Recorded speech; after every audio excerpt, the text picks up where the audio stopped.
Florrie, thank you for speaking with me. How are you? I'm good, thank you. Thanks for having me. No, thank you for being here. So your third EP, right? Ley Lines, comes out soon. Yeah. I love the name because it has such imagery of like nature and stuff. Yeah. Why did you pick that as its name?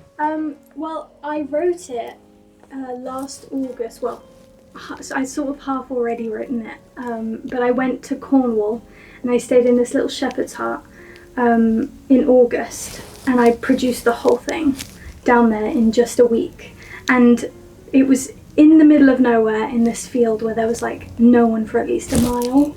And it literally felt, when I was growing up, my grandma lives in France, and we've always said that the village that she lives in we feel like it's on a ley line. Yeah. Because it's so magical and peaceful, and it's got that energy about it. And this place in Cornwall where I produced it really felt, it had that energy. It was just like the most peaceful, magical place. Yeah. So it just felt right. I felt like that went into the music. So it felt right to call it that. Yeah. And what was the process of making the EP like in terms of like songwriting and producing? I write all the time. So generally throughout the year, I'll just be writing while I'm releasing whatever I'm releasing. And then when it comes to sitting down and producing the EP, I'll just pick my favourite ones, the ones that I feel inspire the most ideas production-wise. Yeah. And I just sort of hide away and play. I've never learnt properly how to do production. I sort of have always been learning on the job. But I feel like that gives me a lot of freedom. So I sort of just play around until I feel that I've done the song justice, if that makes sense, and made something. So yeah, that's kind of what I do every time. Yeah, and did it just feel like a natural route for you to try producing as well, because you make your own music? Honestly, at first it was, I started properly songwriting when I was about 16. And then once I left school, I knew that it was just what I wanted to do. Yeah. But when you're an independent solo artist, you don't have the money to go and book a studio or hire a producer. And GarageBand is free. So I was like, I'm just gonna make music and I'm gonna do this however I want to do this. Yeah, so you might as well. It was sort of initially out of necessity, but then I did it, and at first I did like a couple of covers, and I was posting them on my Instagram, and then I was like, oh, I have a sound here. Like there was, I think from my limited knowledge, something came of it where I had accidentally created quite a unique style of production, and so I sort of fell in love with the process. So for me, songwriting isn't just sitting and writing with my guitar. The production is part of the writing for me, and the creation. Like I create the whole song instead of just writing them, if that makes sense. Yeah. What it brings to my mind is like Erin LeCount. Have you seen how she produces all her stuff? And she sits in like her garden shed and like does that. It's like giving that. I'm a huge Erin LeCount fan. I actually, because my uncle, he is a producer. Ooh. And he put me on to Erin LeCount. He was like, you gotta follow her because like there's something there.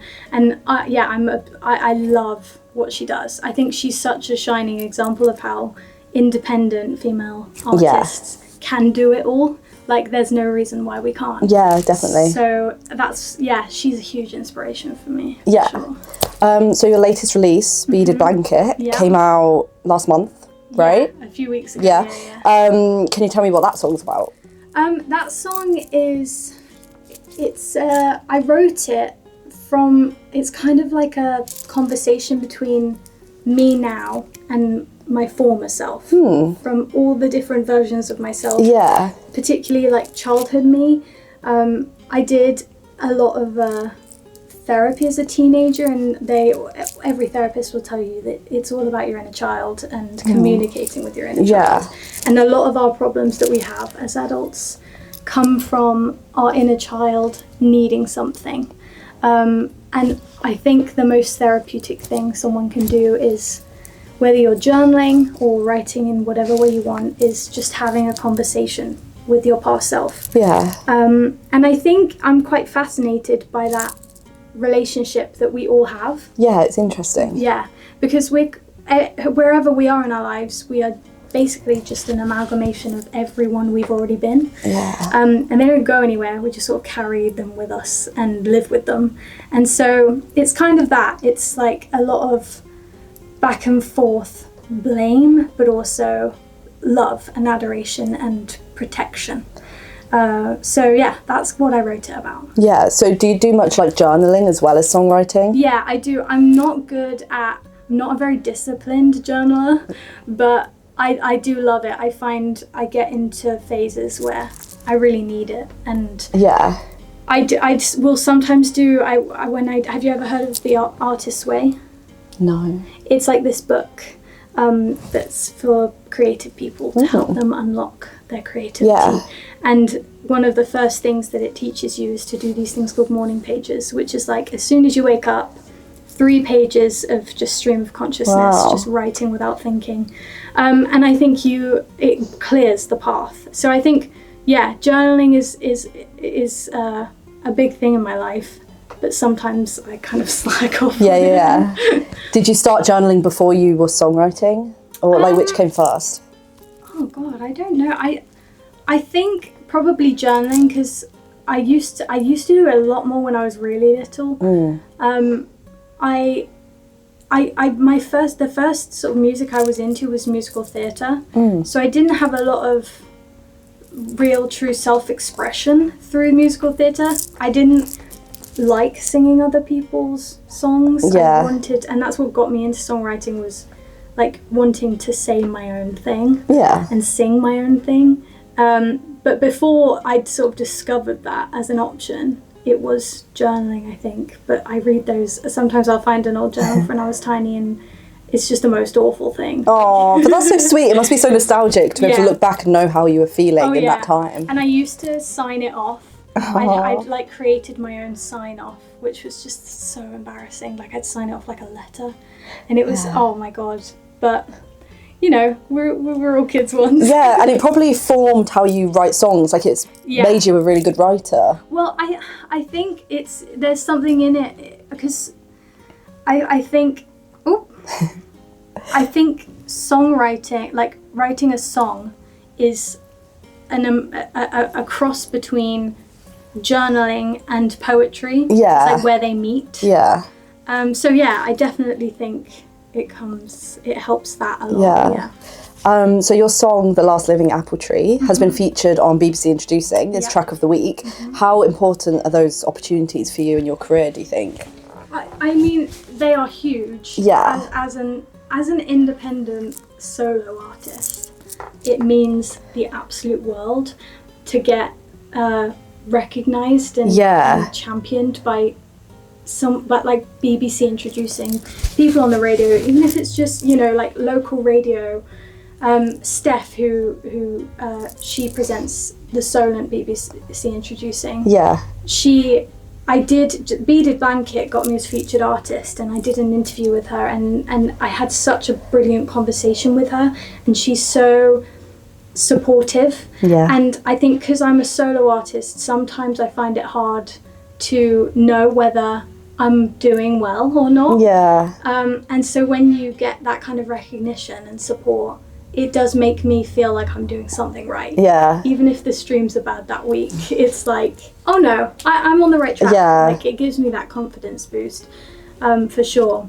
And yeah, I mean they've done so much for so many artists. So yeah. It is huge. Yeah. So being a solo artist, do you feel lonely? Like how you're saying you don't sort of know if you're doing well, like would it be nice to sort of be in a band, do you think, and have like people to bounce off of and stuff? I do sometimes think eventually I will get other instrumentalists, but I do sometimes feel like maybe it would have been good to do a band.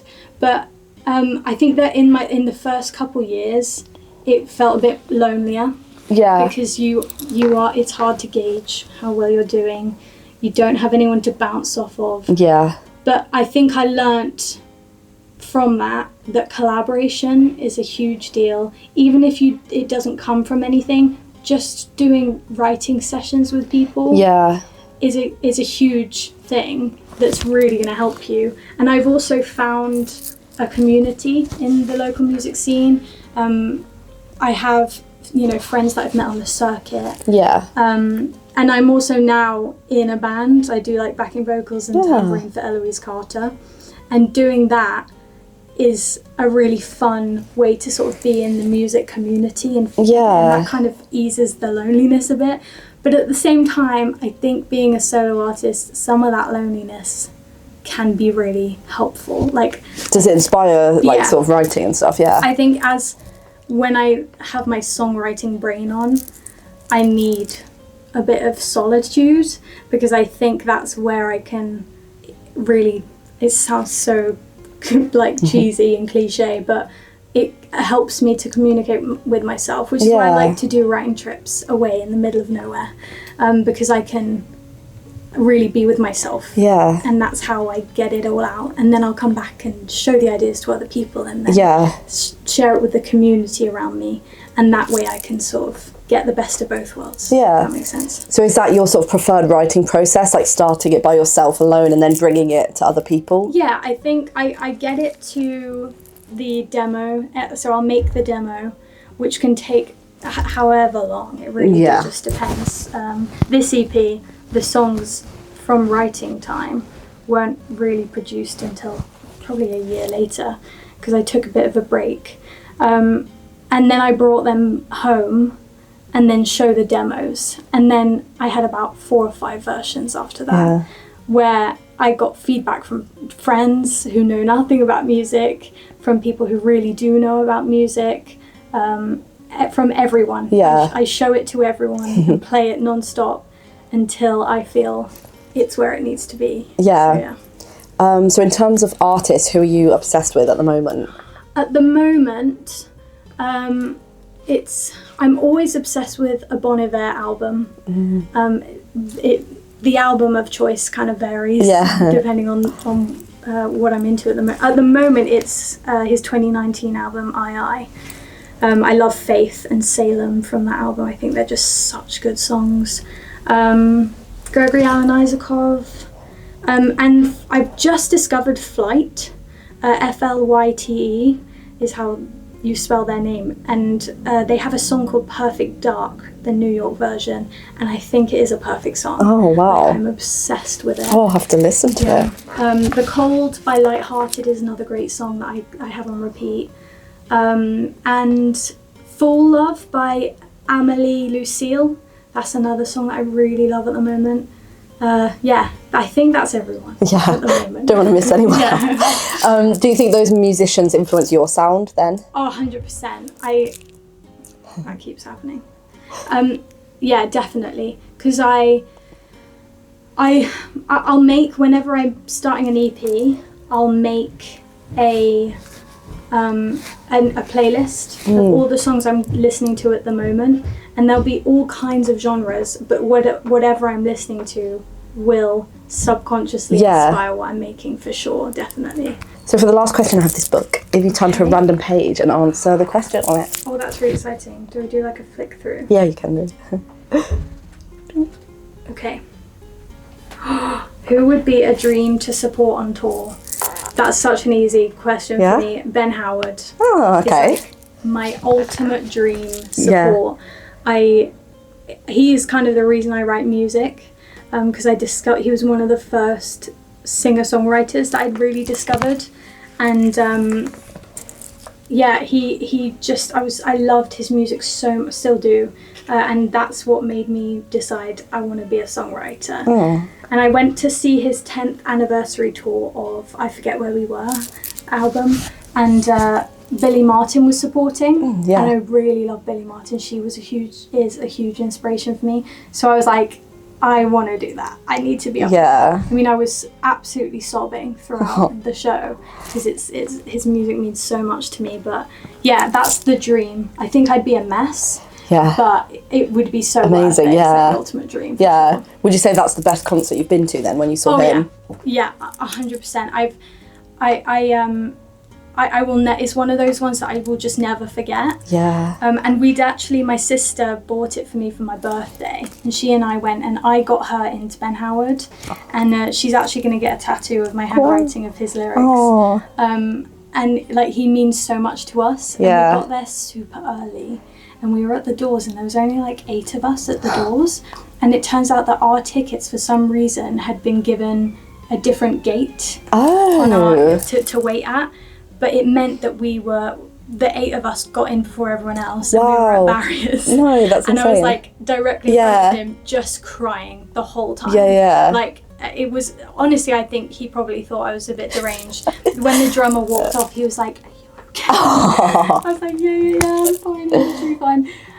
But I will never ever forget that gig, ever. The power of music, isn't it? No, literally. It just means so much. Yeah. Yeah. Cool. Well, thank you for speaking with me. Thank you so much for having me. Thank you.